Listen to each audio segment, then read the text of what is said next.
I just have an interest in history, and anything that I know about history is just from my own personal knowledge.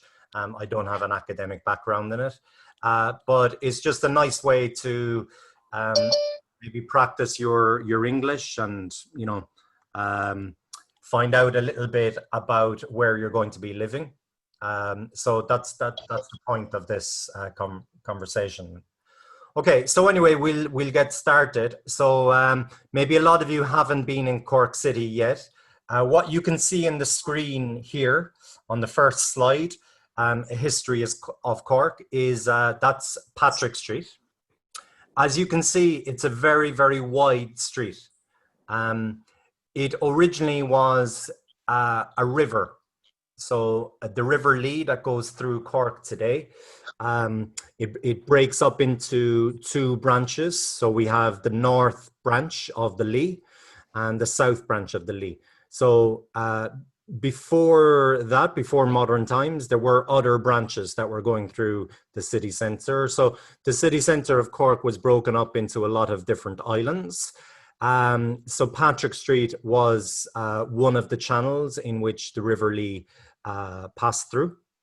By the way, the name River Lee, Lee in Irish is a young cow, so a calf, C-A-L-F. In Celtic mythology, there's a lot of connections between the cow and divinity. So the cow was considered, like in India today, the cow was considered by the ancient Celtic peoples as kind of divine. So we used to think of springs, so where places where water would come up naturally from the ground. We used to think of them as kind of that the cow, which was the earth as well, was giving milk to us human beings so that we could live.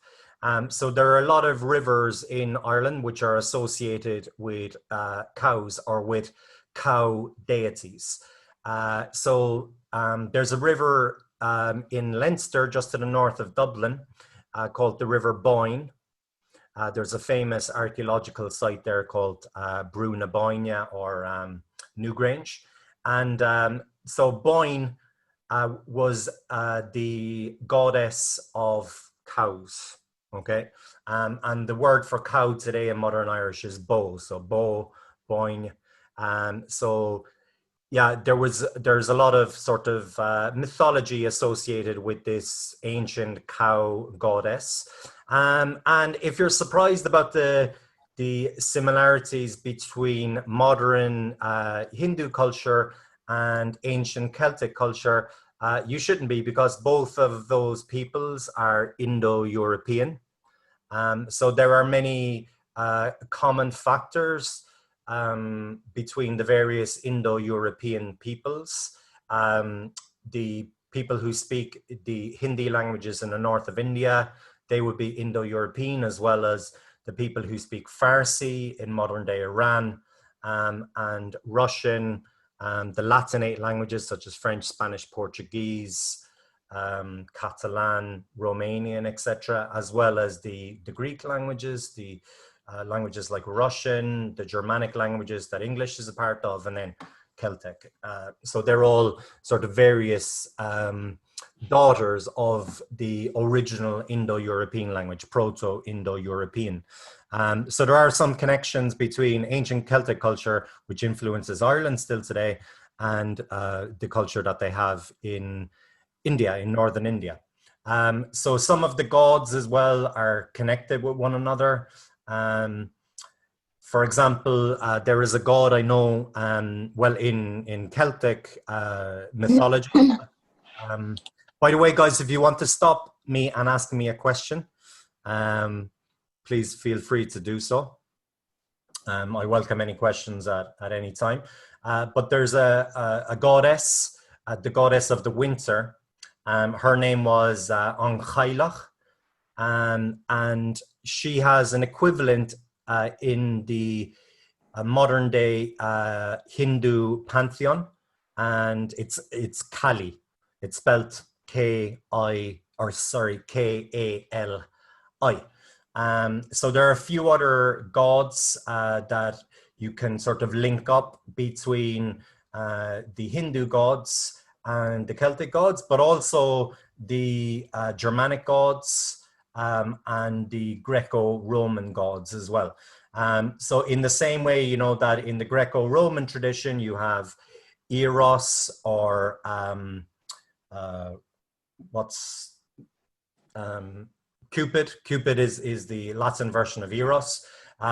So in the Celtic tradition, that's Angus, right? So Angus was the god of love, and when you see the depictions, the ancient depictions of Angus, he looks a little bit like Eros or Cupid. So there's a lot of connections that go back from ancient Celtic society to some of the other cultures that maybe you come from. Okay, so anyway, getting back to Cork. So Cork started off as a monastic settlement. This is a photograph from an island in a lake in the Ballinasagart Mountains. So these are mountains that are in between Cork, so West Cork and Kerry. So there's a lake up there, and the lake is called Gugan Barra. And Barra was a saint, a holy person, Saint Finbarr. And Saint Finbarr is also the patron saint of UCC. So if you've had a chance to come into UCC before, you'll see that on the coat of arms, just below the coat of arms of UCC, as you go through the main gate, you will see it says where Finbarr taught. So Finbarr is the same as Barra, where Finbarr taught, let Munster learn. So Finbarr, he set up monastic settlements. One of them was in Gugan Barra in West Cork, and another one was in Cork City. So that was the first ever settlement that happened in Cork City.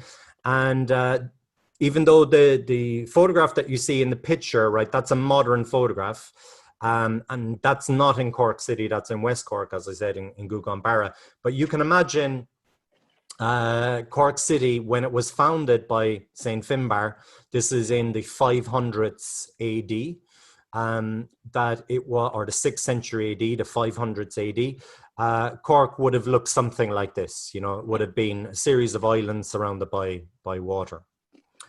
Okay, and Saint Finbarr is also the patron saint of Cork City. So UCC and also Cork City. And interestingly, we think that the place where Saint Finbarr had his monastic settlement and where he set up a school, he had a school and kind of like a college as well.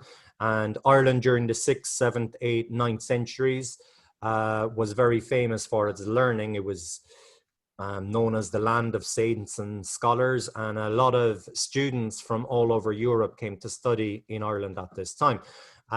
This was when continental Europe was overrun by Germanic tribes, by barbarian tribes. So these barbarian tribes, they were illiterate. And also they didn't believe in, or they weren't Christians, they were still pagans. So they would have been believing in, you know, people like Odin and others in the old Germanic pantheon. But the Irish went over and they Christianized a lot of these peoples, because, you know, Ireland was one of the few places in Western Europe to remain Christian and to remain with high levels of literacy that you would have associated with the Roman Empire. Even though Ireland was never part of the Roman Empire, it was on the edge of it, but it was deeply influenced by it. And like one of the influences would be on the spelling system that we have in use in Ireland. So originally we had our own writing system. This is called Ogham. If you're in UCC in the main quad, you can see there's a place called the Ogham Stone Corridor. And this is a series of ancient gravestones. And upon these gravestones, there were inscriptions of the people who lived there and the people who were buried, underneath these gravestones. And it's written in the ancient Ogham script. So that script was in use for a few hundred years before Christianity arrived and before Roman culture and Greek culture arrived. And then very quickly, Irish people started writing Irish, the Irish language, in the Roman script. So they no longer wrote Irish in their indigenous Ogham script. So there were a number of influences, but this connection was broken when, you know, Western Europe became overrun by these barbarian tribes. So a lot of places like France and Western Germany, Southern Germany, Italy, they became barbarian and pagan territory. Spain as well, and large part of Western Europe, Portugal too. So when the Irish remained sort of Christian, and a lot of Britain as well was taken over by the Anglo-Saxons, who are another Germanic tribe. So Ireland was the only kind of Christian outpost in Western Europe, and it played an important role in Christianizing and also educating the new nations of the barbarian West. So St. Finbarr was one of those. You know, he set up this school. So it's nice to think of UCC having, you know, a heritage not just from the mid-19th century, but from the 6th century, because there was, you know, a monastic school. But the monastic school closed down after a few hundred years, and it was only in the 19th century, as I said, that the modern university was built and open, UCC. But anyway, St. Finbarr is the patron saint of Ireland, and the main cathedral in the city is dedicated to St. Finbarr. So I recommend that you visit St. Finbarr's church or St. Finbarr's cathedral when you get to Cork, if you haven't arrived already. By the way, in St. Finbarr's Cross, if anybody's interested in nature, the fastest animal in the world has a nest in the tallest steeple on the top of St. Finbarr's Cathedral. So it's a peregrine falcon, Okay, so these are birds of prey. And there is a pair of peregrine falcons, and also there are some younger juvenile peregrine falcons as well that are based there. So the peregrine falcon is a bird which is not diminishing numbers. It's actually becoming successful in the cities now. It's hard to see it unless you know what you're looking for. But you will see the peregrine falcon. You will see, first of all, its behavior is that it will just go around in circles in the air, gliding as much as possible, trying to conserve energy, and then it will see its prey. So P-R-E-Y. So the prey is the kind of things that it eats. So it will swoop down after a pigeon, for example, and it will catch the pigeon and eat it, or bring it back to the nest if it has juveniles, if it has young peregrine falcons that it needs to feed. But yeah, it feeds mostly on pigeons, and there are a lot of pigeons in Cork City, so it has plenty of food. So if you're ever walking around St. Finbarr's, or if you're ever there with me, I can point the peregrine falcon out to you. You have to get lucky to see it, because, you know, it could be out around different parts of the city hunting. And there aren't many pigeons in that area, but sometimes you will see it around that area. It will also hunt land-based creatures such as mice. So you'll see it anyway on the tallest steeple on St. Finbarr's Cathedral. So I highly recommend a visit to St. Finbarr's. It's a beautiful church, even though it has a very ancient look. And you know, St. Finbarr's has been there for, you know, since the late medieval, or since the early medieval period. But the modern church was built in the mid-19th century. So it was built in a Gothic style, but it's actually a lot newer than, you know, other Gothic cathedrals that are out there. Let's say places like Köln in Germany, Cologne. the cathedral there is very famous, but that is built in the Gothic style as well, but it's a lot older than this building that you see in the photograph. But in spite of it being the building being relatively new, the site is an ancient one. So there has been a church dedicated to Saint Finbarr, patron saint of Cork, on that site for a very long time. Okay, so now a big change happened in the later part of the Middle Ages, right? So 795 was the first ever sighting of the Vikings. The Scandinavians, and in the case of Ireland, they were mostly from Norway. In England, they were mostly from Denmark. But these people that we call Vikings, these seafaring peoples, they came and they started, first of all, raiding places like Cork, where there was a monastic settlement, because, whenever there was a monastic settlement, then there were valuable objects there. They had a chalice or a cup, that was used in the mass, for example, for turning the wine into blood, etc. And also there would have been very valuable coverings, decorations on the Bibles and holy books that they had. Maybe they would have been decorated with gold or silver or other precious metals. So the Vikings were looking for anything kind of valuable. So they came and they raided a lot of these monastic settlements from their first attack on, from 795 on. We have very good records of these attacks, because the monks in these monasteries around Ireland at the time, they were keeping very sort of detailed records of what was going on. So anyway, that was the first ever attack. But after a while, the Vikings started to settle in Ireland, right? So they were no longer attacking places. Maybe there wasn't anything left to steal there. But they started to settle and they started to set up trading centers. So the Vikings had a few principal trading centers in Ireland. One of them was Dublin, then Wexford, Waterford, and Cork and Limerick. Okay, so those centers, right, were very much associated with the Vikings, and we see Cork as being started really as a city, as the city we know by the Vikings.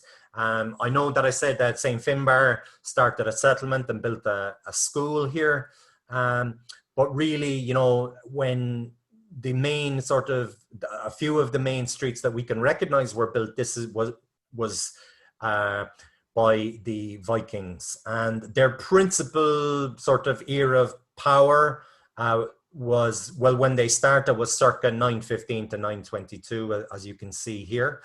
The painting is a picture of the Battle of Clontarf, which was a battle that was fought up in a place called Clontarf outside Dublin, just in North Dublin, 100 years later. And it was a battle between the Kingdom of Munster and the Kingdom of Leinster. Now, Vikings fought on both sides of this war, as well as Irish men fought on both sides too.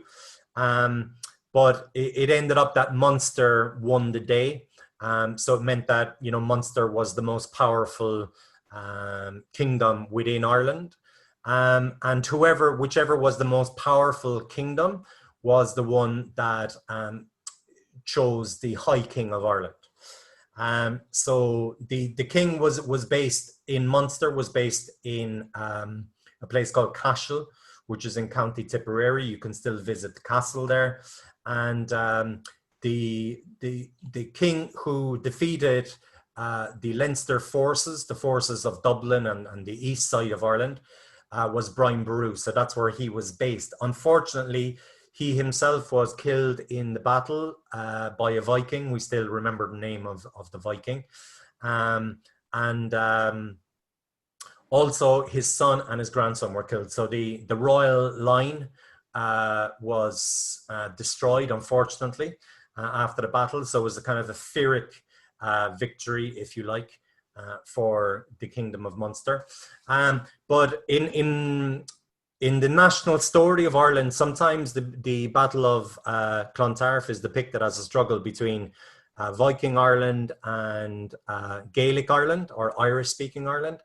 This is not true because, as I said, there were Irish soldiers on both sides and there were Scandinavian soldiers on both sides. And at this stage, even though there were many Viking settlements around Ireland, Irish was the language of everybody in the country. So at this stage, you know, the Vikings had learned Irish and they were no longer speaking Old Norse or any Scandinavian language. So they had acquired the local language. There are some words though there are some words. Okay, I'll just admit somebody there just came into the waiting room. Okay, yeah, so welcome the last person to come in. We're just talking about the history of Cork. So anyway, as I was saying, the Vikings spoke Irish at the time, but a lot of words from Old Norse came into Irish Gaelic at that time. For example, the word boat in Irish is bod, so that came both into English and into Irish from Old Norse, into other European languages as well, because of course the Vikings were such great navigators and seamen. Another word which entered into Irish is the word long, L-O-N-G, which is the word that we use for ship today. So bigger than a boat, you have a ship. So we call that long. So there's a place called Longford, which is another county in Ireland. And it's a ford is a place where, you know, it's a protected place, sort of like, you know, an army outpost or something like this. So Longford is where that county gets its name, because it was a place where boats could be harbored safely. Now, looking down below, right, this gives you an idea of what Viking Cork would have looked like. Now, if you look at, you know, Cork at that time, it was kind of like a crossroads, okay? And then to the north of the crossroads, that's in the upper half of your photograph there, you had North Main Street, and in the bottom half, you had South Main Street. So those two streets, which are divided by this kind of crossroads where modern day Washington Street is. This was basically what Cork was. It was very, very small, and it was just built on an island. And all of the area around, you know, modern day Patrick Street, all of that was all, you know, islands and rivers and stuff like that, but it wasn't part of the city. And the Vikings built a wall around this part of the city.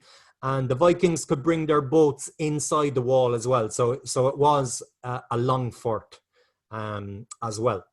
The other cities that I mentioned that were begun by the Vikings, like Waterford, it even still has a very Scandinavian sounding name. So it was Vaterfjord was the original place. And then Vexfjord, Wexford, another town which was started by the Vikings. So at this stage, you know, by the you know, the time that, let's say, the Battle of Clontarf was fought in 1015, you know, the Vikings were thoroughly Irish. Just like, you know, the Vikings in France, they kind of settled in what is modern day Normandy. You know, Normandy, in fact, is named after them, the Northmen or the Norman. You know, they quickly learned how to speak French. The reason for this, the reason that they were so quick in learning French and learning Irish and learning Russian and learning Greek as well, when they were in Constantinople and Sicilian in the island of Sicily and other places where the Romans went, or where the Vikings went, was because, you know, they didn't have that many women with them. It was most of the women were left behind, so they had to marry into, you know, with local women in the places where they set up new trading bases. It was, you know, the locals local woman's language, that was passed on to the children, because of course, usually it's the mother that takes care of the children for the most part anyway. So the children, tend to favor the mother's language rather than the father's language, right? So this is why the Viking kind of picked up Irish Gaelic so quickly. But anyway, that place gives you an idea of what the city looked like during the time of the Vikings. There's not really much else you can recognize other than the main streets. So, all of the buildings that were built during the Viking era, unfortunately, they're all gone. But whenever you build a new building in the city centre of Cork, then you have to, you have to basically dig. And when you dig, you very quickly find the remains of Viking Cork. So we found a lot of Viking and Roman coins in Cork. So we know that there was trading going on before the Vikings too. Probably during the time of the monastic settlement of Saint Finbarr. Okay, so the next group of people to arrive in Cork were the Normans. Okay, now the Normans, as I just mentioned earlier, they came from France. They came from a place called Normandy, and the Normans themselves, they originally descended from Vikings too. So Vikings had invaded and taken over and settled in the north of France in the same way that they did in Britain and in Ireland and in Russia and in various other countries around Europe. And also they were in Greenland and Iceland and places like that. So they originally, they came to England and they defeated England with William the Conqueror in 1066 at the Battle of Hastings. And then after 1066, then the Normans, they had their eye on Ireland. And finally, it was the Pope who gave permission to the King of England, Henry II, who was also the Duke of various parts of the French kingdom. And most of his life was spent in France, and he was definitely a French speaker and culturally French. This is le roi Henri II, so the Henry II. So even though he was subservient to the French king, he was often actually more powerful than the French king. He had more lands than the French king. But so he was a duke officially.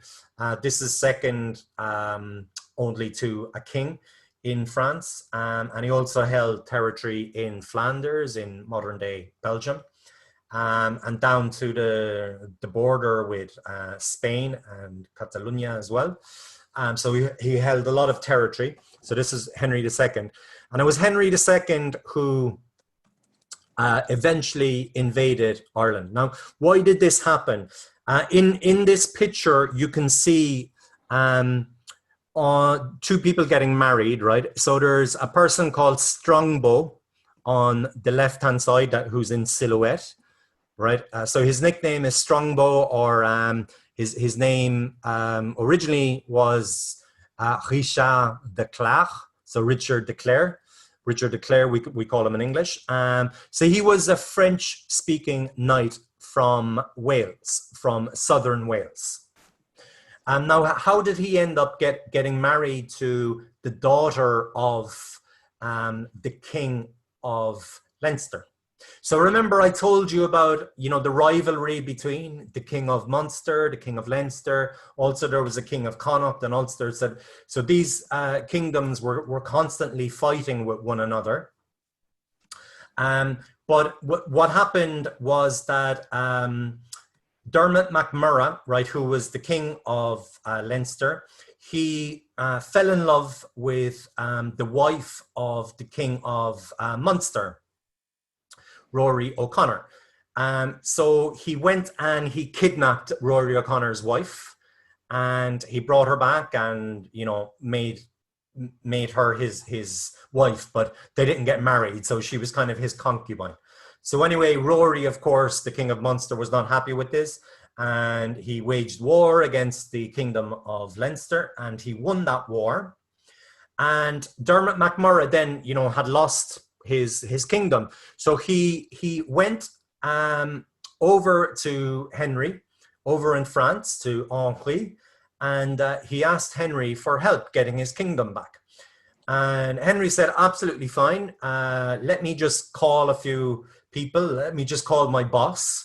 Basically, his boss at the time was the Pope in Rome. So he got in touch with the Pope in Rome, asked him, was this okay? And the Pope, who was an English Pope at this time, and, you know, Henry being the King of England, didn't have to try too hard to convince Pope Hadrian, who was the English Pope at this time, to give him permission to invade Ireland.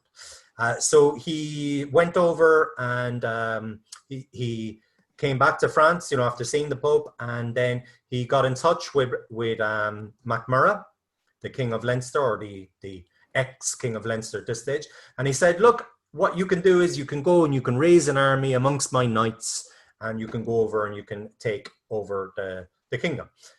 You know, Henry didn't want to spend too much money on it, and war is very expensive. So he let MacMurrough, you know, start to find his own help from the knights in Henry's territories.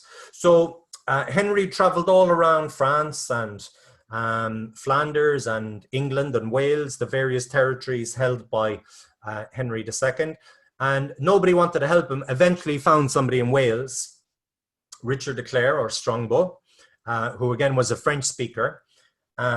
So he was a second son. And of course, in the feudal system, it's the first son, the primogenitus, the first son who inherits the land. So because he was the second son of his father, he wasn't going to inherit any land. So the second son was usually trained as a soldier, and they would have to go off and try to get their own land, if possible. So Richard de Clare said that he would help Dermot MacMurrough, and then they went off, and it was Richard de Clare and Dermot MacMurrough who invaded Ireland in 1169, and they arrived in Cork in 1173. Now, Strongbow, or Richard de Clare, had said that he would help Dermot MacMurrough gain his kingdom back on two conditions. First of all, that he would be named as the next King of Leinster after Dermot MacMurrough died, and then also that he would get Dermot's daughter, Aoife, he would get her hand in marriage. So that's that's what you can see in the painting there. That painting depicts the marriage of the two of them in Waterford, just after the taking of Waterford city by the Normans in 1173. So they arrived in Cork and other cities, and Richard de Clare took those places over. Now Henry was over in France, and Henry was kind of getting a little bit afraid, because you know, he thought that maybe Richard de Clare could you know, declare himself King of Ireland and become a rival to him. So Henry II then came over, and he decided, you know, to put Richard de Clare in his place. And that's what he did. So Henry then arrived in Ireland in 1173 as well, and he stayed in Cork for a while. And, you know, he made sure that Richard de Clare paid homage to him and said that he would be loyal to him. So then Henry became the Lord of Ireland. Now, he never became the King of Ireland, because the sovereignty of Ireland was held by the Pope of Rome. So so the kings of England were lords of Ireland up until Henry VIII. Okay, so just after this time, when Henry II was in Ireland, he granted Cork its first charter. So a charter is what you get when, you know, the place where you live is officially a city and can make, you know, its own laws as a city and becomes, you know, a borough, if you like. So that happened in 1185. So we trace the official beginning of Cork City as a city in 1185. So I remember when I was very small, as a tiny tot, maybe 4 years of age, in 1985, I remember they celebrated Cork 800. So that meant, you know, that Cork was celebrating 800 years of existence. But really, you know, Cork as a settlement, as a place where people have lived, is a lot older than that, because you know about St. Finbarr. So here's another picture of Cork. This is from the late medieval period. So it was taken from a book called Peccata Hibernia, which is written in 1587. And you see that Cork under the Normans, you know, didn't really change that much. You know, like, you still had the walled city, you still had Cork was only in the central island. And you do have some things that maybe you can recognize in modern day Cork, such as Christchurch Cathedral. So Christchurch Cathedral still exists. It's not a church anymore. It's now an art center, but it's still in the same location. It's still on South Main Street. There's a cafe and cinema and a place where they have music events and stuff like that inside that.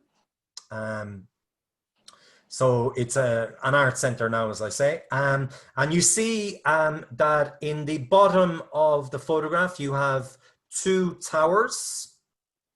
Okay, so you have the Queen's Castle and you have what was called the King's Castle. Okay, so maybe you can see on the big sort of tower on the right-hand side is the Queen's Castle. So there's still a sign there today where it tells you where the Queen's Castle was, and there's a building called the Queen's Castle. Now, the Queen's Castle, the modern day Queen's Castle, was not exactly where the historical Queen's Castle was, but it's more or less in the same place. So that became the symbol of Cork. If you look at the coat of arms of Cork, or if you look at the coat of arms of the city, you will see that there are two towers on it. So those two towers, they no longer exist anymore, unfortunately, but they were very much the kind of symbol of Cork, because ships would pass through that gate, through these two towers, the Queen's Castle and the King's Castle, through the water gate that you can see there, and they would be able to lay anchor inside. Okay, and Cork's motto on its coat of arms in Latin means that it's a safe and friendly harbour. Okay, so if you have a look at the Cork coat of arms, yeah, you will see that on there. Also, you can maybe recognise St. Peter's Church, right, which is still there today. It's on South Main Street. It's not a church anymore either. It used to be a church up until recently, but now it's an exhibition center and museum, but you can go and visit it still today. Okay. So there isn't probably much else that you can recognize other than you know, the main kind of North Main Street and South Main Street of the Cork. So anyway, that's what it looked like in the late medieval period. Here's another map of Cork from the same, more or less the same time, right? Showing Cork where you have the north part of the city on the top. Okay, so you still have, you know, the crossroads here, and you have the part that's underwater inside in the city where boats would dock, and you can see some of the buildings that still exist today, or if they don't exist, you know, maybe there's remnants of them left in the names of places. And you see as well the way Cork is surrounded by islands and marshes. So a marsh is a place that's it's land, but it's kind of covered in water, so it's kind of a mixture of water and land. These marshes were eventually drained and they were made part of the city, but you can see if any of the buildings, if you happen to live in the center of Cork City, a lot of those buildings, particularly ones that weren't built in the last kind of 30, 40 years, they have problems with rising damp, with water coming up from underground you know, up through the walls and making the walls damp, particularly during the winter, because, you know, Cork is built on a river essentially. And a lot of the city is, you know, under water, under sea level. Okay, and yeah, so maybe there's a few other things that you recognize. There's also a place called Shandon, right, or Shandoon. Shandoon means in Irish the old castle. So it's just here, just after the North Gate Bridge there. And there used to be a castle there owned by the Barrys family, who were a very powerful Norman family. They had territories all over Cork, particularly to the east. And one of their biggest castles is still in very good condition today. It's in very good preservation in a place called Barry's Court, just outside Carrigtwohill. And Barry's also have a brand of tea, which is very popular in Ireland. So Barry's tea, maybe you might have heard of that. So Barry originally, you know, they were a French-speaking Norman family that came over with Richard de Clare, with Strongbow, and they were one of Strongbow's knights. So they got the territory after that. Okay, so anyway, that gives you an idea of what Cork was like at that time.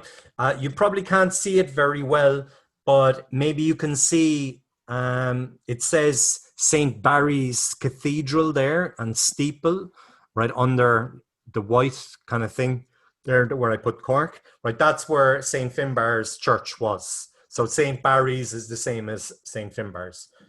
Okay, so St. Finbarr and St. Barry, they're the same person.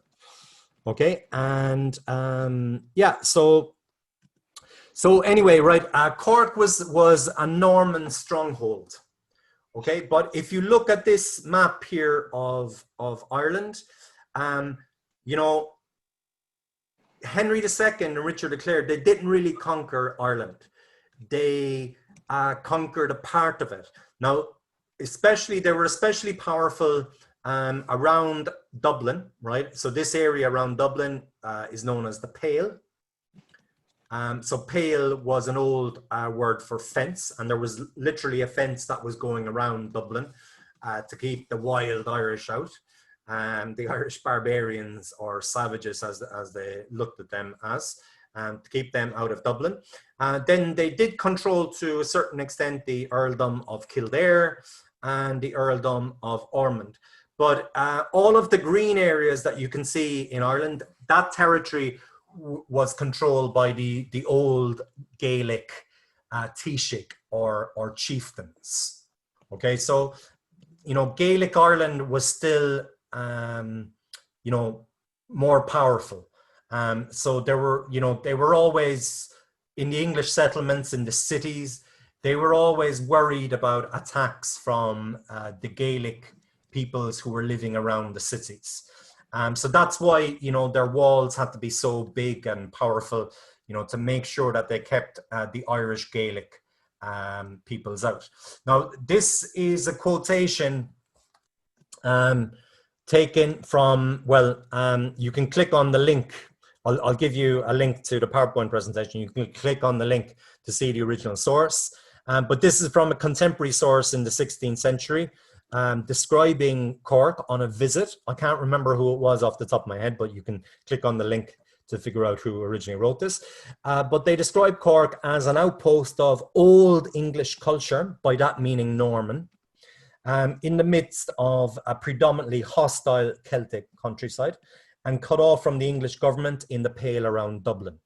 Okay, so Cork was very much, you know, a Norman or, you know, maybe French speaking and later English speaking towards the end of the 15th, 16th century.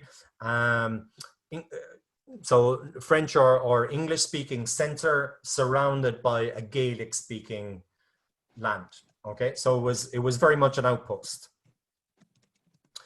So the city itself was dominated by about 12 to 15 merchant families. Now, some of those merchant families I mentioned, you know, like Barry's and Barry's Tea, Another family which were very powerful and still are powerful in the city were the Roche family. Again, these were a Norman French-speaking family, Roche or Rock in French. Their motto was Mon Dieu est ma roche, so God is my rock. And they had a shop in Cork city centre, which you can still see today, although the shop itself is closed down. But the shop existed there for a very long time, up until a few years ago, called Roche's Stores, and you can still see the sign on the shop in Patrick Street. So they were another very powerful merchant family. So these merchant families, they were almost exclusively Protestant and culturally Norman, and then later English.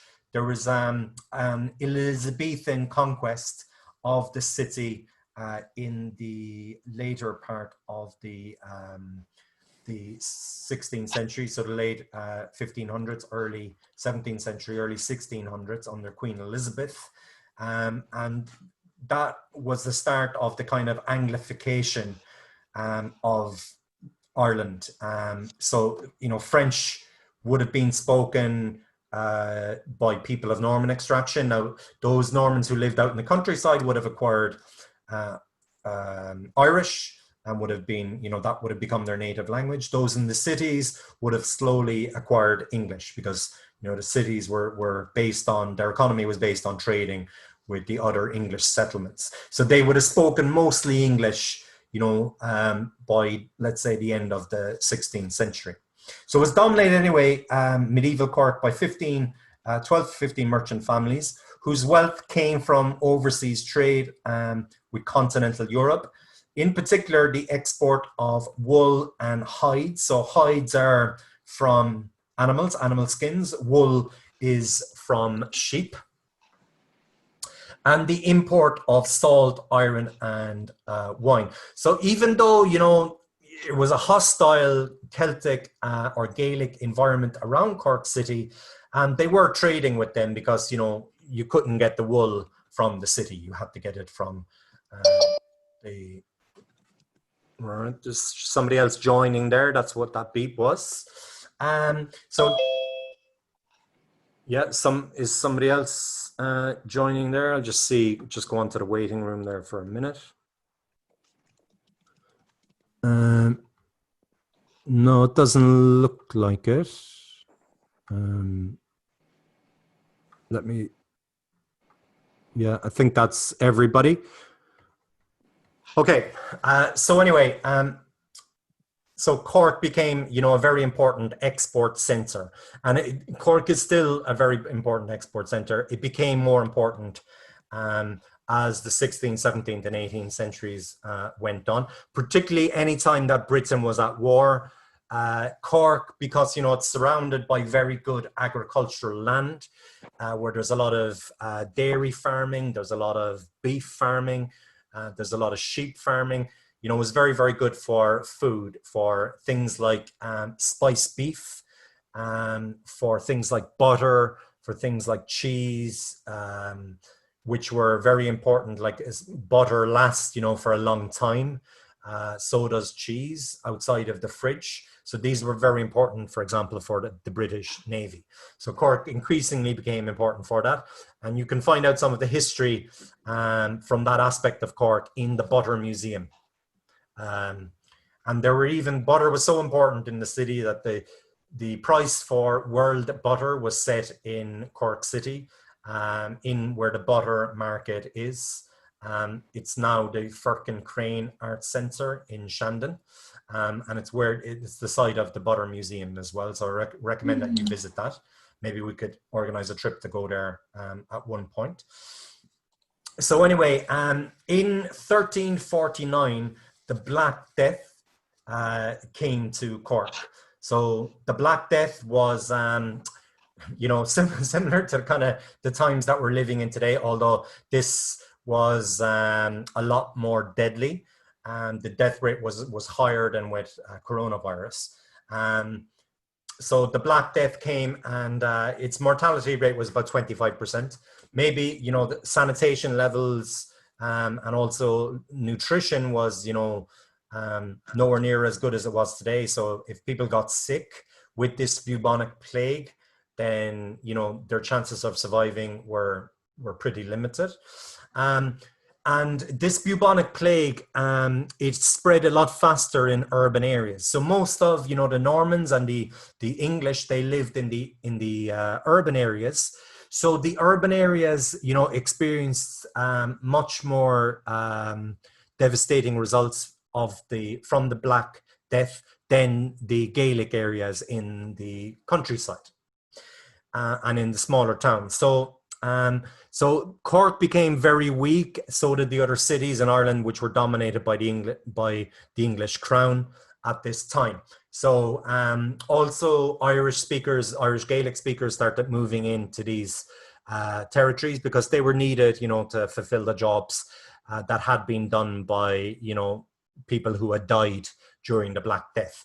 So this meant that the Irish cities became a little bit more Irish in character, Irish culturally than they were before, and a little bit weaker and less loyal to the crown, a little bit less English in their sort of identity.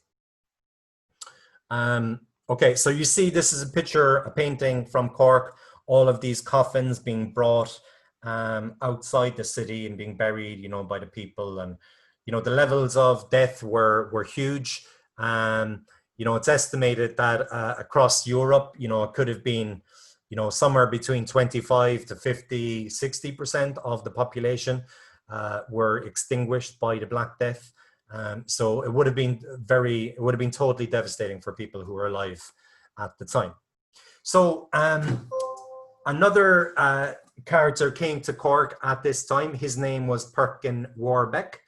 And Perkin Warbeck, I'm going to tell you a little bit more about him in about 5 minutes' time because we're going to have a break. Okay? So just before I give you the break, does anybody have any questions at this point? No. No? Okay, so we'll continue there after the break, okay?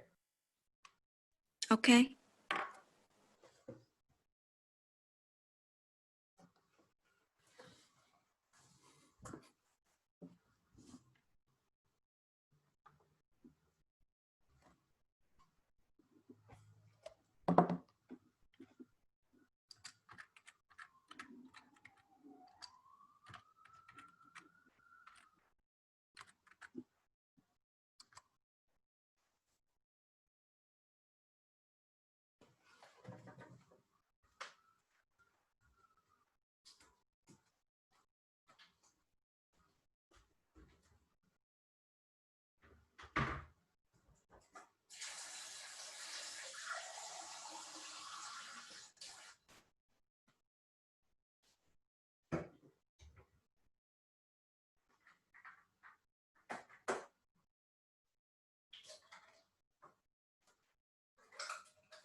Okay, so let's continue on there.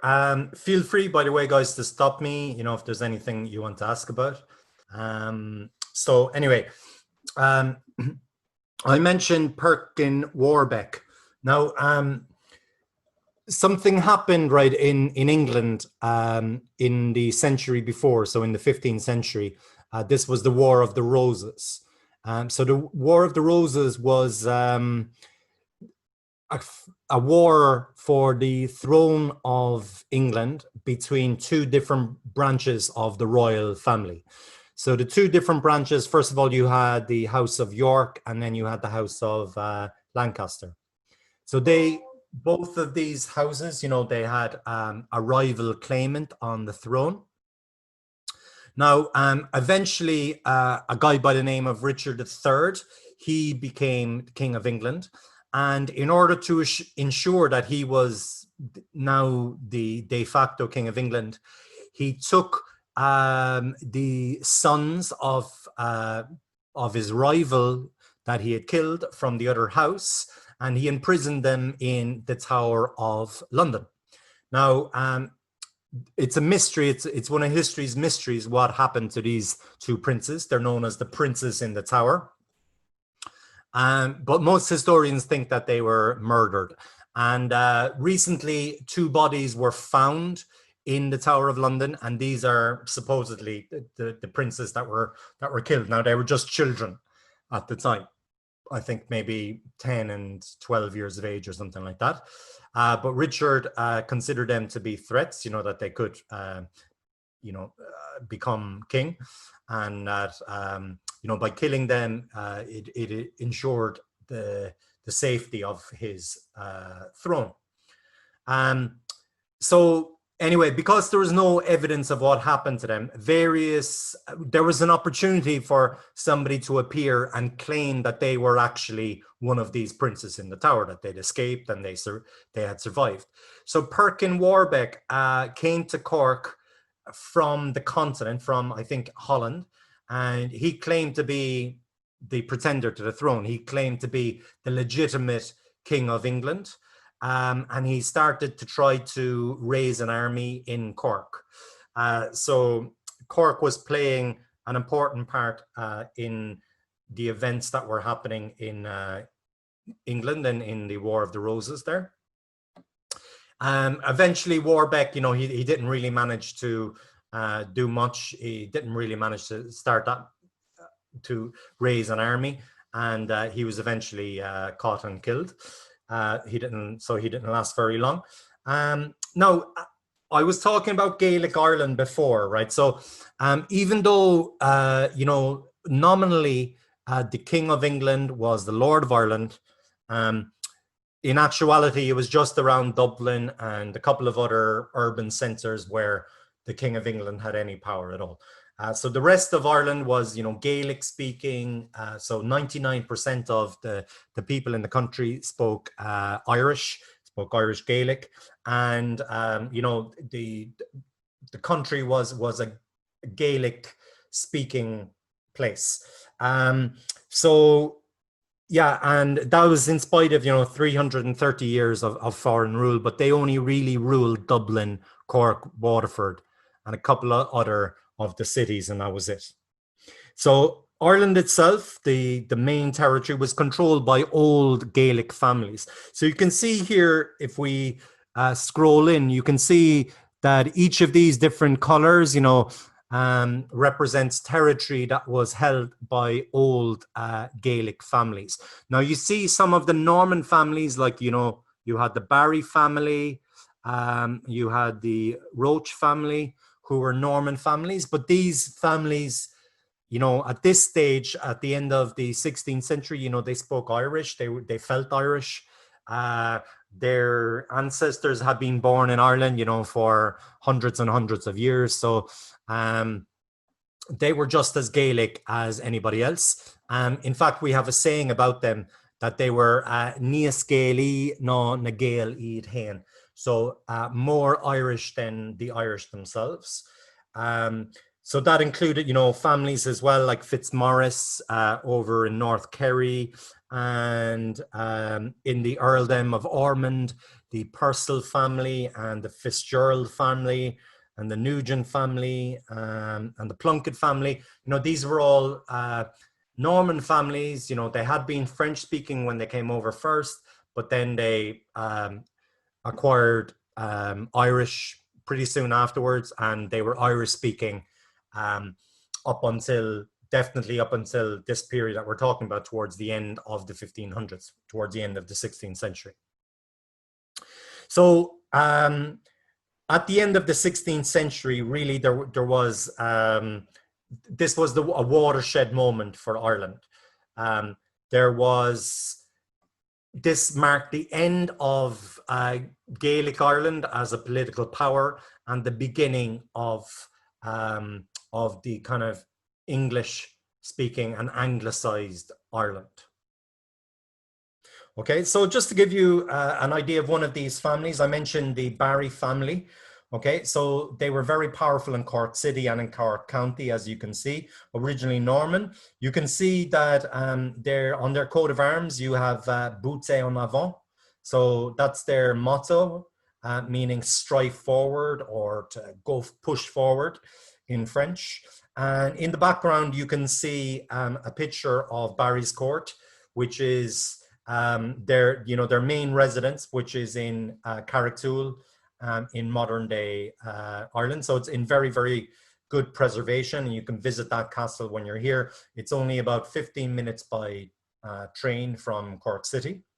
So they were the barons of East Cork, where near to where I'm from. I'm just from East Cork, at the edge of Cork City.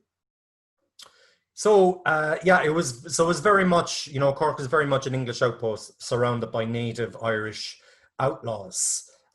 Here you can see how the Irish would dress themselves, the Irish soldiers.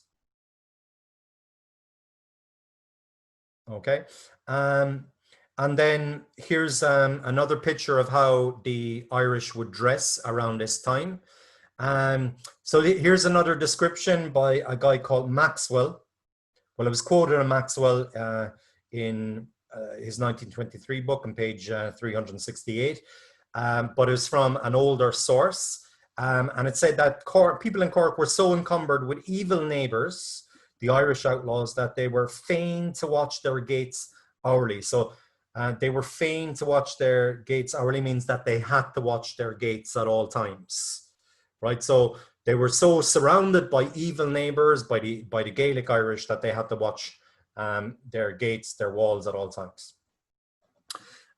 Here's another picture of what the Irish people were wearing around Cork City at this time.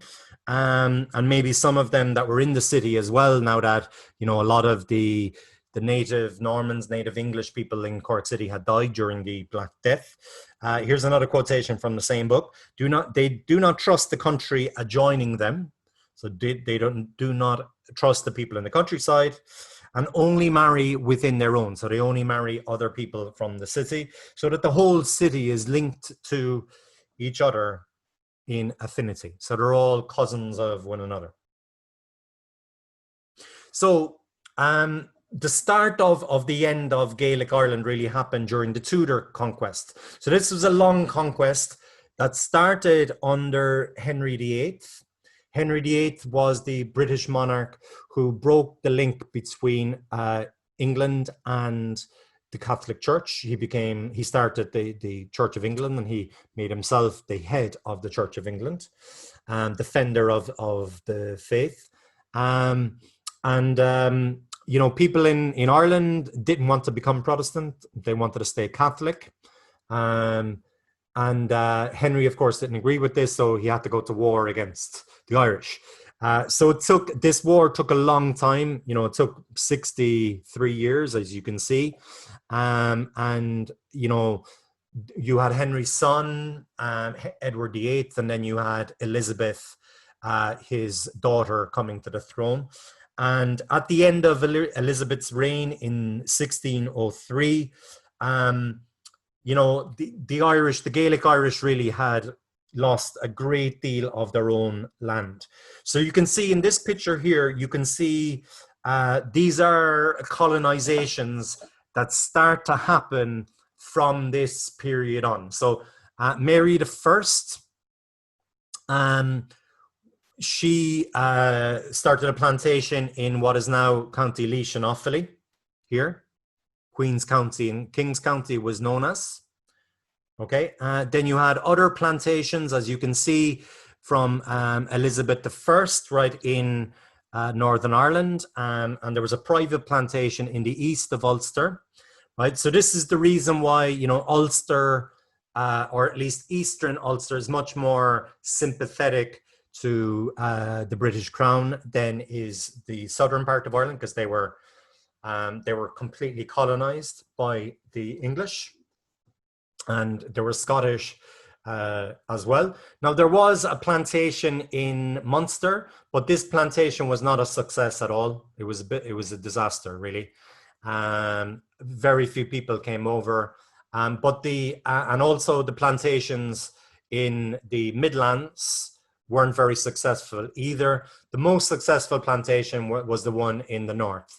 So this is, you know, maybe some of you are familiar with the conflict, the war in Northern Ireland in the 20th century. And now, thankfully, there's peace there. But there's now the modern state of Northern Ireland, which consists of 6 counties in the northeast part of the island.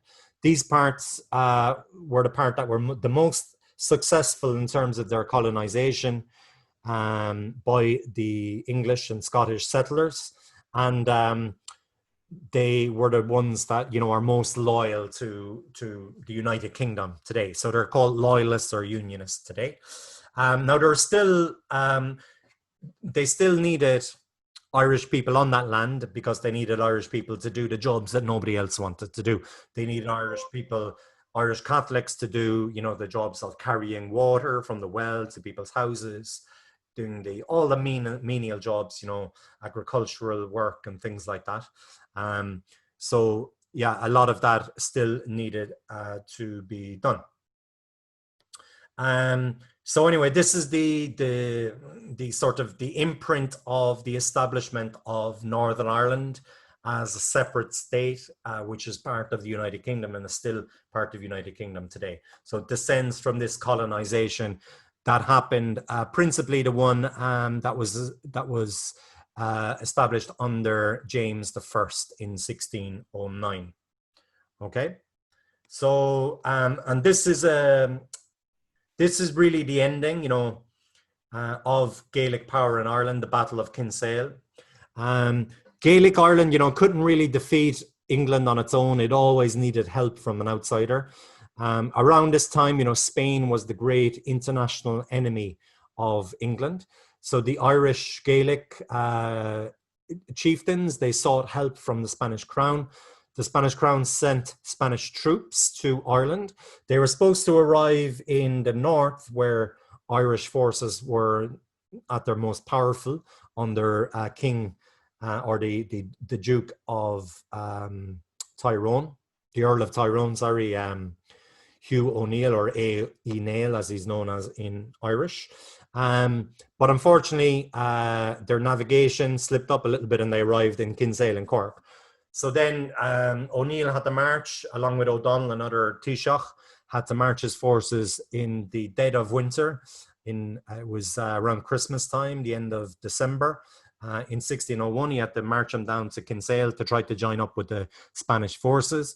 They didn't sleep on the way down, and they ate on the march because, you know, they had to get down to the Spanish forces to relieve them, because they were under siege and they were going to starve themselves. The Spanish were going to starve. Unfortunately, the English won the day there at Kinsale. So Kinsale really was the real sort of climactic moment in the destruction of Gaelic Ireland as a political power. So thousands of there was another plague after this, right? So the plague kept on coming. There was another plague in, you know, the latter half of the 17th century in Cork. Thousands of people as well, they fled to the city to avoid the fighting. Around this time, the time of Kinsale too, there was another plague, and they brought with them an outbreak of the bubonic plague. So this was from the Battle of Kinsale. So there's bubonic plague there as well. So in the middle of the 17th century, you had England turned into a republic during the 1650s under Cromwell, Oliver Cromwell. You know, just because England was a republic didn't mean that it had any more sympathy for Ireland. It didn't. And the leader of that new country, who called himself Lord Protector, was Oliver Cromwell, who's a picture of him. And he again conquered Ireland. He carried out a lot of ethnic cleansing, so killing of the Irish-speaking Irish Catholic population. And you know, in the terms of war at the time, if a city surrendered, then the soldiers could be killed, but not the women and children. But Oliver Cromwell flouted these rules of engagement, and he killed everybody. At least this is what it says in his own memoirs and his own diaries. He killed everybody in the cities of Dundalk and in Wexford. So that was very destructive in the middle of the 17th century. And then at the end of the 17th century, you had the final war between a king in England, King James, who was a Catholic king. The kings had been reinstated. And King William of Orange, who was a Protestant king that they brought in from Holland, that the Parliament brought in from Holland. King William of Orange won this war.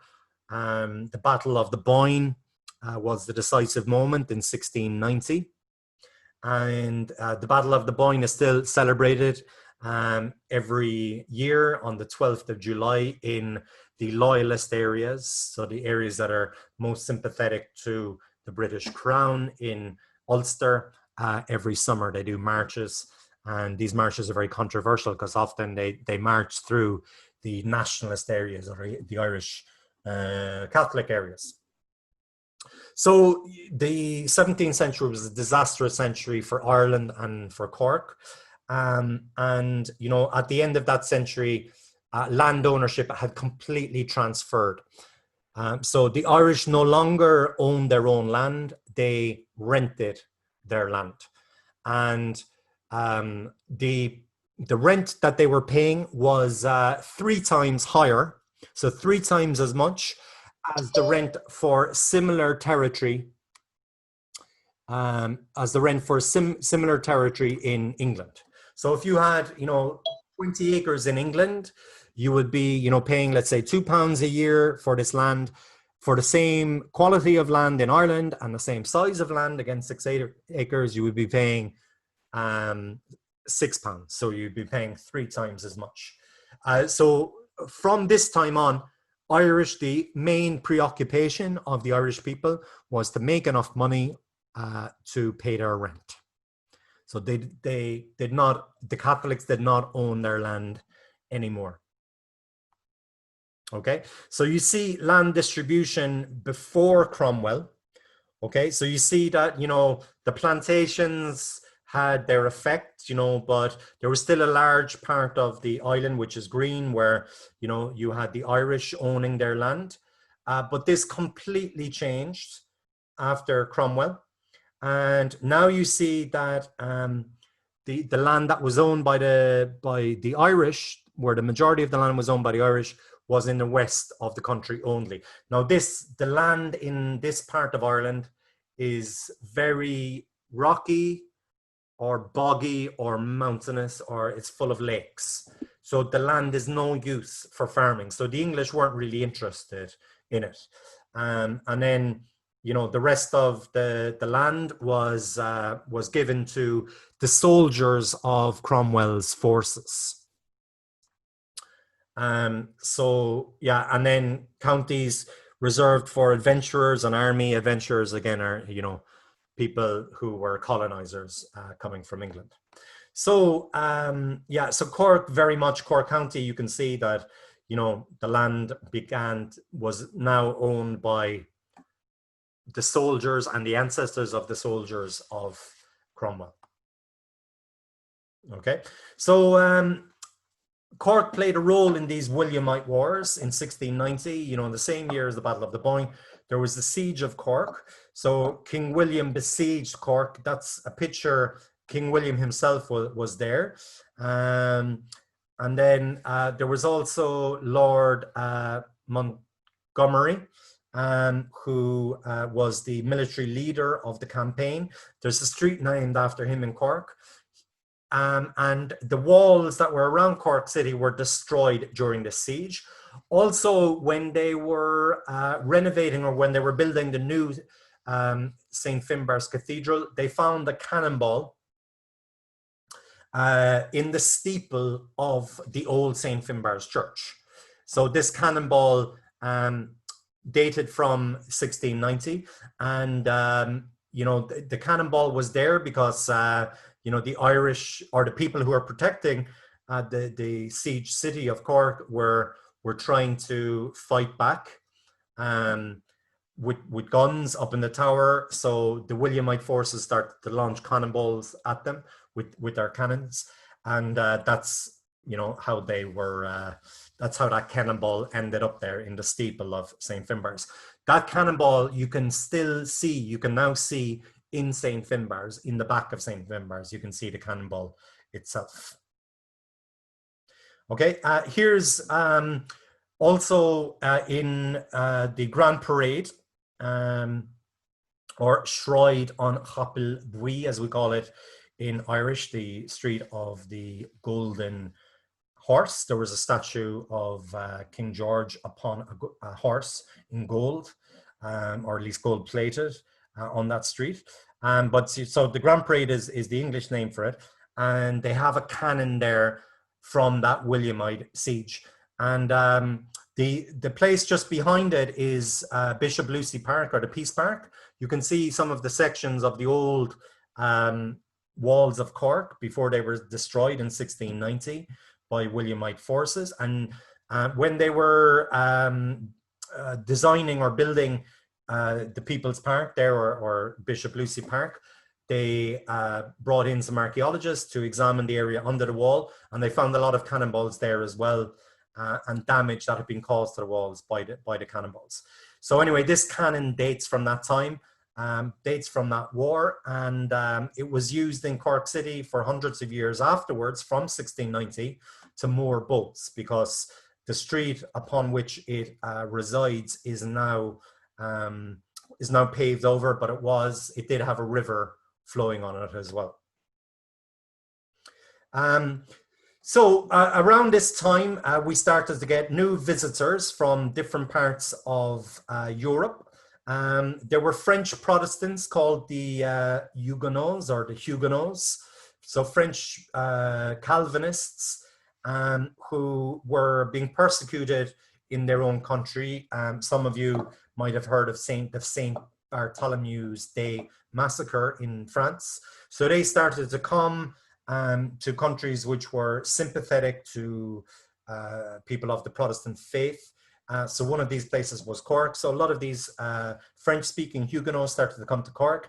And the modern city of Cork has a lot of connections with these French-speaking people. For example, French Church Street, where they had their own church, where services were given in the church in French up until the 20th century.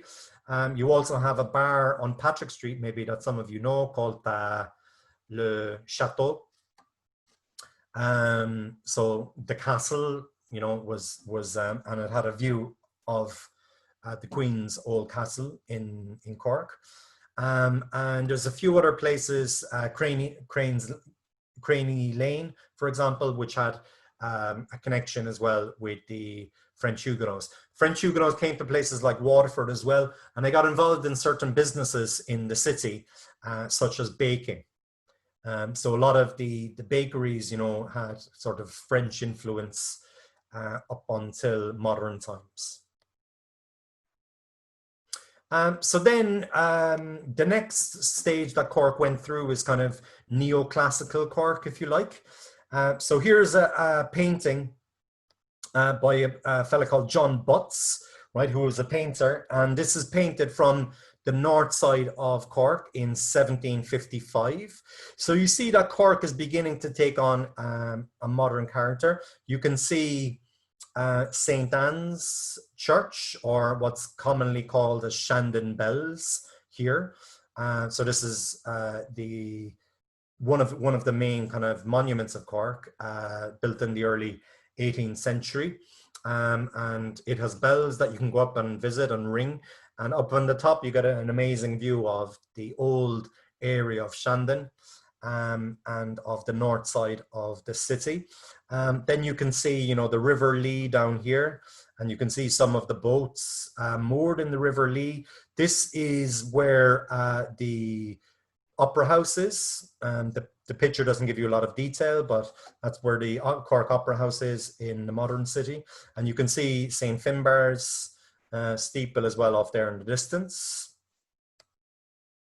So anyway, Cork began to get influenced by, you know, the Renaissance. So the Renaissance took a while to come to Cork, but when it came, you know, people were, particularly in the late 18th century, early 19th century, people in Cork began to get very influenced by the classical world of Greek and Rome, by the Renaissance in Italy. So it started a great interest in the arts and painting and sculpture. And it started, you know, a great fashion in Ireland for neoclassical architecture.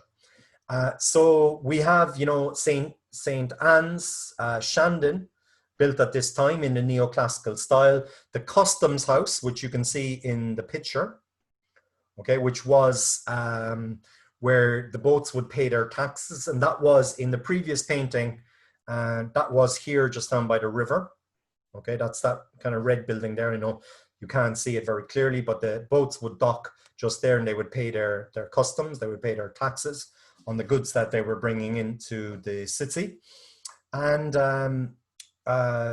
so also Christchurch, which I will show you a photograph in a minute. Christchurch is the church that I mentioned earlier, that's on South Main Street. So here's a closer picture of St. Anne's, the one that we saw in the painting, or Shandon Bells. So this is built between 1722 and 26. Still an amazing building, and as I said, you can go in and you can visit it and you can climb up to the top and get an amazing view and ring the bells as well. I remember when I went up as a child, maybe I was 7, and I remember I got so frightened by the sound of the bells. You know, they were so loud that, yeah, they kind of scared me a little bit. Here's a picture of Christchurch. Now, Christchurch is no longer a church today. but it's built on the site of the old Christ Church, the one that was there from the Norman period. It's built again in that kind of neoclassical style. You can see these Doric columns here. So there was a building boom going on there, and you can see that there was a lot of money in the city. You know, these merchant families, you know, were making a lot of money selling wool, selling butter, selling other hides, agricultural produce, beef, cheese, things like that. So there's great economic expansion as well at this time, and the population began to boom and reached 80,000, which you know, in comparison today is not so different, because, you know, right, the population of Cork is a bit bigger today, but that's partly because the limits of the city limits, the city zone or the border of what part is the city and what part isn't, has grown. So other industries started to be developed at the time, and two other important Cork families, Beamish and Crawford, got together, and they have a stout called Beamish, which is like Guinness, but it's much better because it's from Cork. And then you can visit the Beamish and Crawford house as well, which is this beautiful kind of Tudor style house, which is on South Main Street, known as the counting house, you know, where they would do the bookkeeping. Shipbuilding became important, brewing, right, so making whiskey, making wine. You had Beamish, and also you had Murphy's, which was another brewer. Then you had newspapers as well being set up. The first newspaper to be set up was the Constitution, Cork Constitution. And then you had the Cork Examiner set up as well in the later 19th century. So it was set up in 1841, just in time for the Great Famine. And the Cork Constitution paper was set up. This copy is from 1836, but it was set up at the start of the 19th century. So literacy levels as well started to go up in Cork. And also another important factor is that this time the National School Act passed, and everybody in the country was entitled to English language schooling in the primary schools for free. Now, this sounds great, but of course, remember that nearly everybody in the countryside spoke Irish. But this was one of the factors, as well as immigration that started to happen, and the famine, which we'll discuss in a bit more detail in a moment, started to put pressure on people, and that started to cause immigration, principally to North America. So these are the two newspapers. Also, in the early 19th century, you can again see the economic benefit coming to Cork through, you know, the train station that was built in 1841.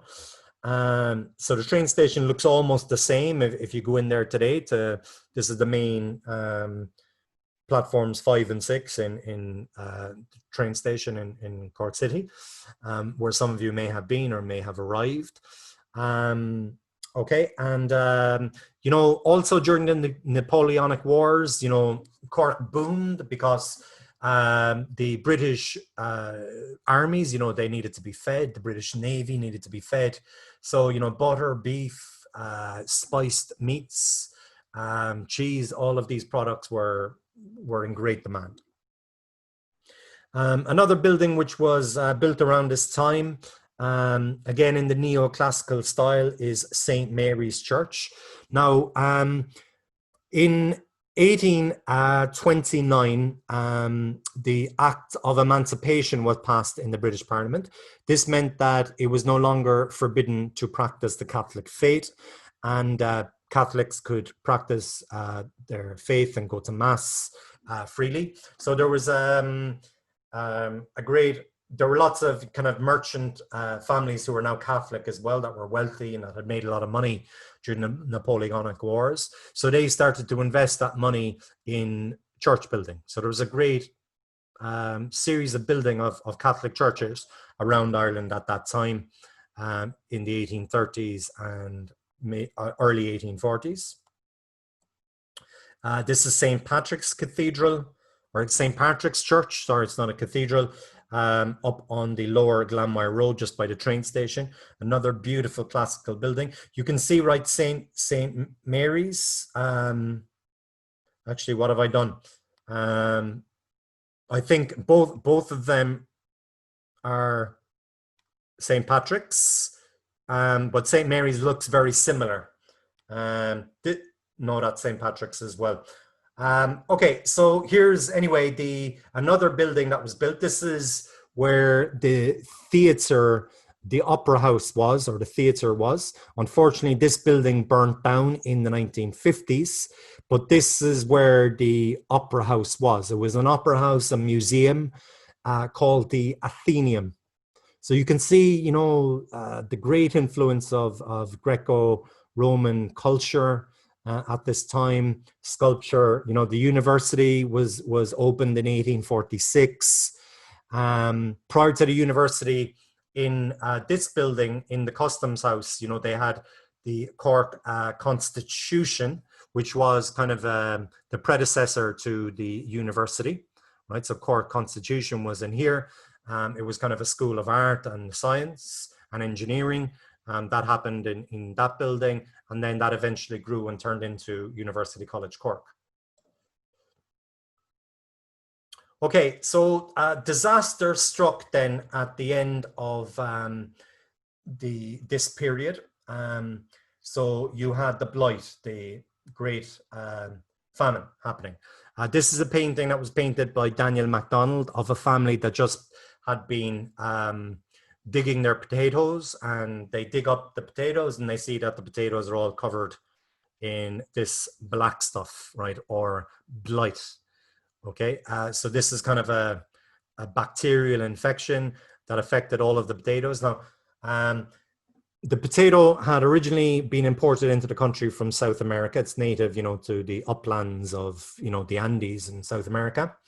And it took, you know, a while for potato to be accepted by the people of Ireland. But by the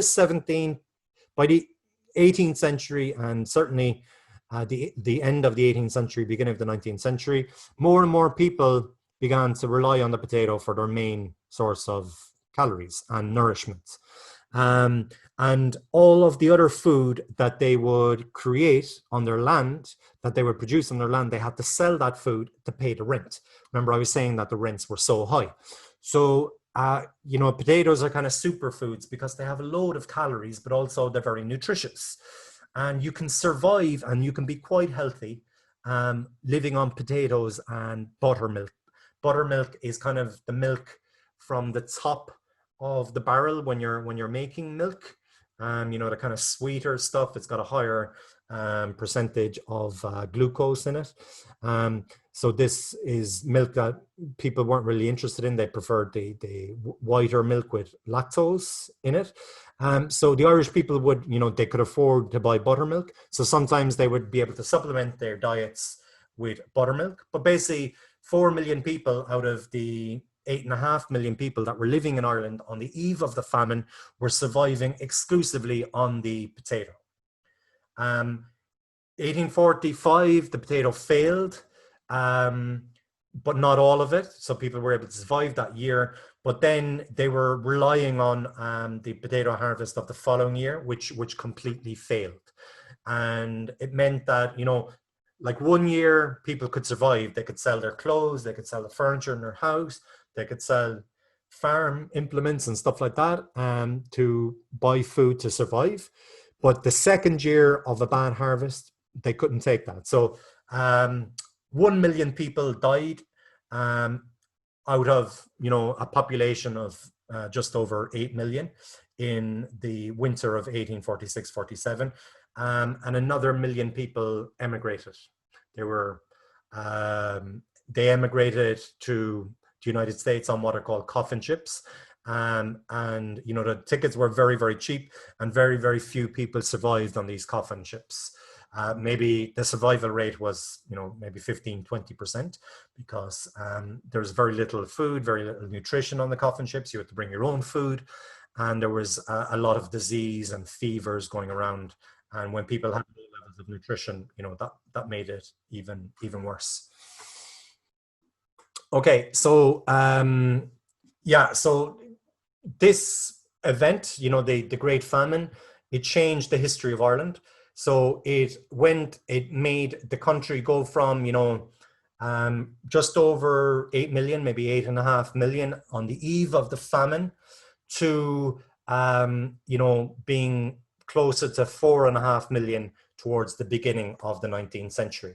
So, you know, the people that survived the famine, they were able to buy the land or get the land on rent of the people who died.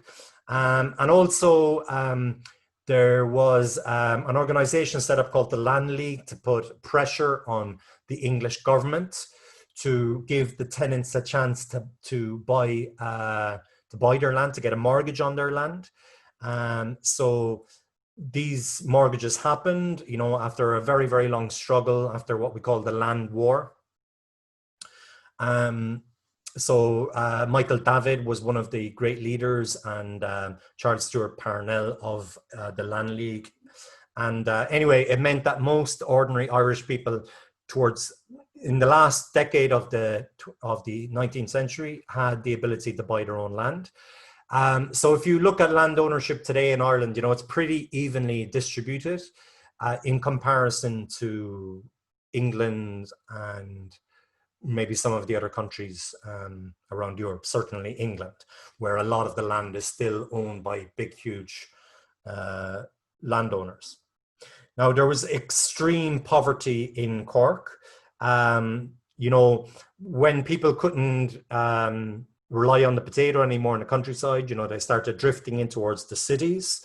Eventually, the army was used to keep the British Army was used to keep these people out of the city. So there was like a blockade on all of the roads and all of the fields, you know, stopping people, these poor, hungry people getting into the city. There was Indian meal, which had been bought in the United States. This is maize to sell to the poor. But the problem with maize, there was a number of problems with it. First of all, people couldn't afford it. They didn't have any money. Secondly, they didn't know how to cook it if they could afford it. And thirdly, it wasn't very nutritious. So, you know, the Indian meal didn't really help, and people continued to starve and die. This is a drawing taken from the Cork Examiner newspaper, republished in the London Illustrated News, of a riot just outside one of the depots down on the docks in Cork city centre, down in, I think, somewhere like Union Quay, where the warehouses were, maybe Albert Quay, somewhere like that. And you can see that they've just been told like that the Indian meal is not going to be sold anymore. And a lot of people probably who turned up didn't have any money. You can see the woman here, you know, is already sitting down and she's kind of lost hope. There's some kids, you know, who look like they're there without their parents. Even the dogs were going hungry. I don't think this dog would survive very long. A lot of people killed dogs and other animals, rats, mice, anything, birds, any kind of thing that they could get with food. In fact, the number of pigeons only started to recover their numbers in Cork in the last kind of 20 years. So then this period, the period of the famine, and the time that followed as well, started a big sort of culture of immigration to the New World, to the United States and Canada, also to Australia, Argentina, Britain, parts of continental Europe, Argentina as well, if I haven't mentioned that. But principally to the US and Canada. About 80% of people went to those two countries. So, you know, because of the national school system, people could read and write at this stage. So, you know, when people would emigrate off to Australia or off the United States or Canada, they would write back to their family, and they would send back money as well to their family, you know, for transportation to the New World. And the boats started to get better. So, you know, when you have a relative or you have a cousin or a brother or sister living somewhere, you're a lot more likely to emigrate. And there was so little opportunities available for poor people in Ireland. that a lot of people continue to go. So that's why the population, even though the birth rate was still very, very high in the second half of the 19th century, the population rate still goes down, keeps on going down, and it only starts to recover really in the 1960s. And the population of Ireland is still a lot less, even if you take Northern Ireland in as well. So there's about 1.9 million people in Northern Ireland, 5 million approximately, or 4.9 million people in the Republic of Ireland.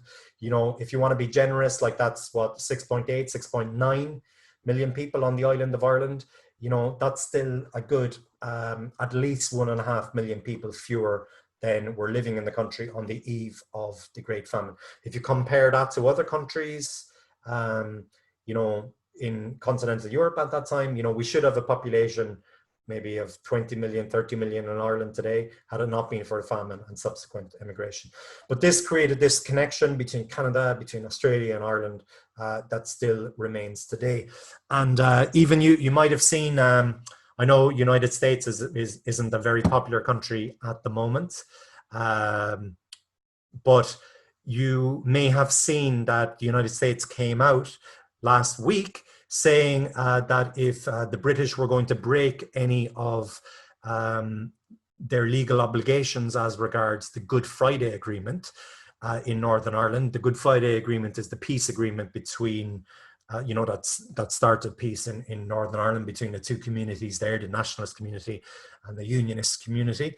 And that the United States said if Britain deliberately broke any of the rules in their international agreements, then they could forget about any free trade agreement with the United States. So that's because of the strong Irish lobby, the Irish connection that you have in the United States, even still today. Okay, so here you see, you know, the mass immigration. This is taken in the latter half of the 19th century, probably in the 1890s, maybe. White Star Line is the company, you know, that the Titanic was owned by. And, you know, Cove was a great center of immigration to the New World, you know, before the era of the aeroplane, especially. So people would go from Cove in their hundreds of thousands, if not millions, from all parts of Ireland. They would come to Cove to catch the boat to Canada or the United States. Now, you know, 1916, the modern War of Independence started against the British. Began, you know, Ireland, the nationalist movement in Ireland always said that, you know, if England was at war, that was the time for Ireland to try to get independence. England's war is Ireland's opportunity was the phrase. So 1916, there was an Easter Rising by the leaders of the Irish nationalist movement. That was defeated. But then the British made a mistake. They shot all of the leaders of the rising in Ireland. And that created a widespread sense of sympathy towards the leaders of the Irish independence movement. So people started to vote for the main party, which supported, you know, a sort of a physical force independence movement against the British. That was Sinn Féin. And so there was a kind of a guerrilla battle that went on between, you know, these volunteers, as they call themselves, who were fighting in the Irish Republican Army against the British Army, or also the Black and Tans, who were kind of ex-troops that the British had brought in to places like Cork, you know, to stop the violence. But anyway, there was great violence on both sides. But on the Irish side against, you know, British soldiers and the Black and Tans, and the British took out their anger a lot of times on civilian places of business and on people's houses. You know, they went around, as depicted in a film by Ken Loach, 2003 1993, I believe it came out sometime around then, burning people's houses who they suspected of being sympathetic towards the IRA. But also they burnt down the greater part of Cork City. This was in 1920. So a lot of this beautiful Victorian Cork that you see has now gone. It was burnt down by the British Army on that night in December of 1920. So this is Cork City after the British burnt it. It was completely destroyed. This is Patrick Street. You see Patrick Street. This is up where McDonald's is, in the upper part of Patrick Street, just there. You see how most of the city centre was just completely destroyed. But then Ireland got its independence in 1922 from the British. And in 1962, a grandson of one of the immigrants who left Ireland just after the Great Famine, John F. Kennedy, he became the president of the United States, and he visited Ireland, and a huge number of people turned out to watch him come by in his carcade. This is Patrick Street during his visit. You see the US flag here, and the various CIA people around and the guards. So that was John F. Kennedy in Patrick Street. So that was an event that people remember, and you know, it made people proud of being in Cork. And now that's coming to the end of my talk. What does Cork hold for the future? Well, who knows? But there are some great plans for the place. This is a 34-story hotel, which is being built at the moment, which will dwarf some of the country's existing tallest structures. So that may be built by the time you leave the city. Okay, so that's the end of the talk, everybody.